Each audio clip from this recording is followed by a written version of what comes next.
Hello guys, welcome to Prep and Peace. Question number 33 देखते हैं। ये क्या बोल रहा है कि the ratio of efficiency of A B and C is 2:3:6।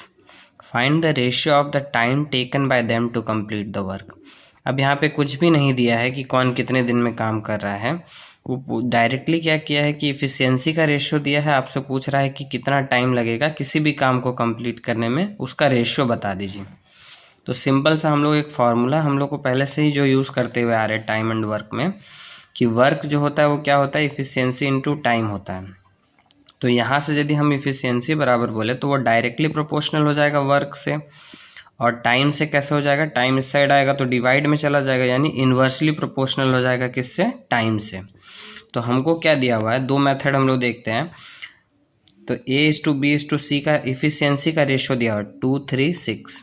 तो यदि हमको टाइम का रेशियो निकालना है ना, तो ए वाला जो इफिशियंसी है उसको छोड़ के बाकी बी और सी वाले इफिशियंसी को प्रोडक्ट कर देंगे, मल्टीप्लाई। ठीक है, ये तरीका है सॉल्व करने का। बाकी ये जो अभी फॉर्मूला है इससे हम लोग मेथड 2 में देखेंगे। ठीक है, ये शॉर्टकट तरीका है कि हम लोग क्या करेंगे, बस 3 × 6 कर दिए। 3 वाले के बी का यदि रेशियो निकालना है तो 2 और 6 को मल्टीप्लाई कर दिए। सी वाले का यदि निकालना है तो 2 और 3 को मल्टीप्लाई कर दिए। तो क्या आ गया, 18:12:6। तो अब इसको तीनों 6 के टेबल में आ रहा है तो 6 से तीनों को डिवाइड कर देंगे तो 3:2:1। ये क्या हो गया, आंसर है। ठीक है, मेथड 2 क्या बोल रहा है, जो फॉर्मूला वाला मेथड है, इसमें यदि इफिशियंसी का रेशियो 2:3:6 दिया हुआ है तो टाइम का रेशियो हमको पता है यहाँ से कि टाइम और इफिशियंसी कैसे है, इन्वर्सली प्रोपोर्शनल है। तो हम क्या करेंगे, 2 को 1/2 लिख देंगे, 3 को 1/3 और 6 को 1/6। ये क्या हो जाएगा, टाइम का रेशियो।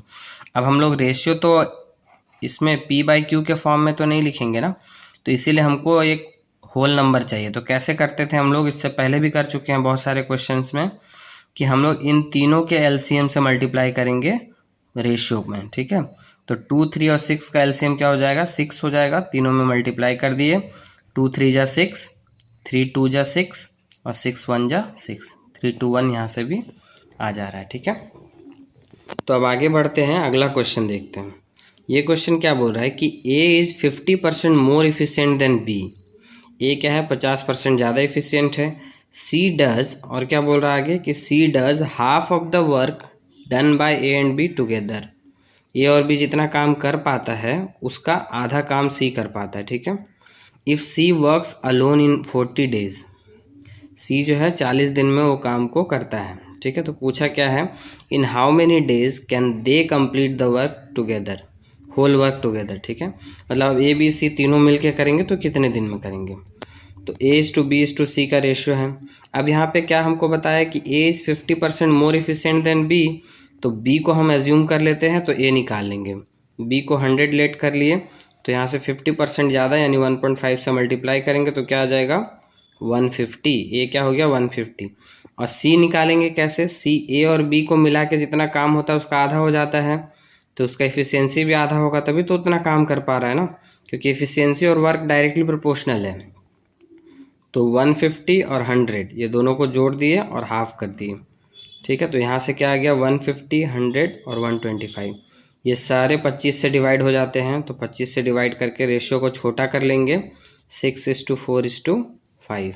अब टोटल वर्क निकालना है, तो क्या बोला है, एक लाइन यहाँ पे दिया हुआ है कि if C works alone in 40 days, वो अकेला काम करता है, यानी सी अकेला करता है, सी का इफिशियंसी इंटू 40 डेज में, तो कितना काम हो गया, टोटल 200 वर्क्स है हमारे पास। ठीक है, तो अब तीनों मिल के जब करेगा तो 200 डिवाइडेड बाय 6 + 4 + 5 यानी 15।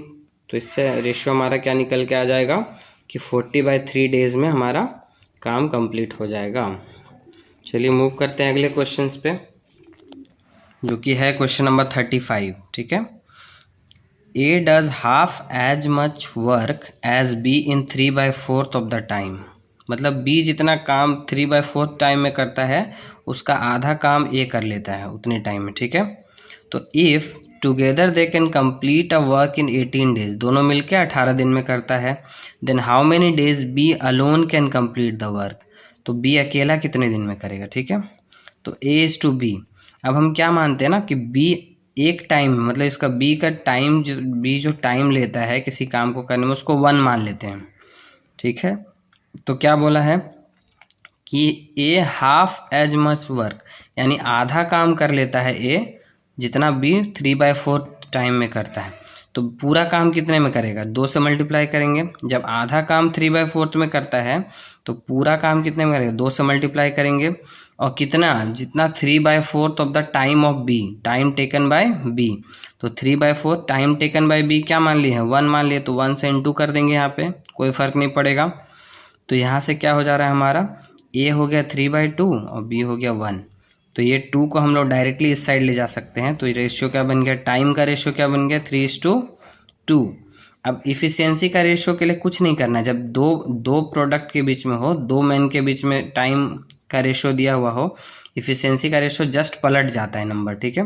जैसे 3:2 था टाइम का रेशियो, तो इफिशियंसी का क्या हो जाएगा, 2 इधर आ जाएगा, 3 इधर आ जाएगा, 2:3 हो जाएगा। तो अब टोटल वर्क यदि निकालना है तो क्या बोला है कि 18 दिन में कर लेता है दोनों मिलके। तो 3 और 2 को जोड़ दिए दोनों का इफिशियंसी को, और 18 डेज, यानी कितना हो गया, 90 टोटल वर्क है। तो बोला है बी कितने दिन में अकेले करेगा, तो बी जो है कितने दिन में, total work divided by B का इफिशियंसी। तो इफिशियंसी बी का कितना है, ये बी का इफिशियंसी क्या दिख रहा है, 3, तो 3 से डिवाइड कर देंगे। तो कितना दिन में कर लेगा, 30 डेज में। ये आंसर हो गया। चलिए मूव करते हैं आज का लास्ट सवाल। ये क्या है कि A is thrice as good as a worker as B. अब यहाँ पे पार्ट वाइज ही समझते हैं, ठीक है। यानी ए क्या है, 3 गुना अच्छा आदमी है, अच्छा काम करने वाला है बी के कंपैरिजन में। तो ए और बी का इफिशियंसी पता चल जा रहा है कि यदि बी 1 होगा तो उससे 3 गुना ज़्यादा होगा ए, यानी 3 होगा, ठीक है, वो पता चल गया। Hence A is able to complete the work in 80 days less than B। मतलब B जितने दिन में काम करेगा उससे 80 दिन कम लगेगा यदि A को करना होता वही काम, तो ठीक है। तो इन how many days can they again complete the work together. अब दोनों मिल के कितने दिन में करेगा ये पूछा जा रहा है। तो इफिशियंसी का रेशियो जो 3:1 है, तो टाइम का रेशियो क्या हो जाएगा, 1 इधर आ जाएगा, 3 इधर आ जाएगा, 1:3 हो जाएगा। अब इन दोनों में टाइम के बीच में डिफरेंस कितने का है, 2 का डिफरेंस है। 3 और 1 के बीच में 2 का डिफरेंस है। तो 2 का डिफरेंस यानी 2 रेशियो का वैल्यू कितना है, 80 दिन कम है ना। तो यहाँ तो 2 ही कम दिख रहा है, 2 रेशियो का वैल्यू 80 है, तो 1 रेशियो का वैल्यू क्या होगा, 40 हो गया। यानी इस हिसाब से समझ सकते हैं कि ए को कितना टाइम लग रहा है, 40 टाइम लग रहा है, 40, ठीक है। अभी यूनिट पे बात नहीं कर रहे हैं, 40 टाइम लग रहा है, डेज में हो, आवर्स में हो, कुछ भी हो सकता है, ठीक है। तो अब टोटल वर्क हम लोग निकालेंगे, तो ए का इफिशियंसी 3 और ए का टाइम 1 रेशियो कितना है, 40, तो 40, तो यहाँ से क्या आ गया, 120 हो गया आपका टोटल वर्क। तो अब ए प्लस बी को मिल के करना है, तो 120 डिवाइडेड बाई इफिशियंसी जोड़ देंगे ए और बी का, 3 + 1 4, तो 120/4 कितना हो गया आंसर, 30 डेज, ठीक है। तो ये था आज का लास्ट सवाल। अगले वीडियो में हम लोग कुछ और प्रैक्टिस क्वेश्चंस देखेंगे, ठीक है।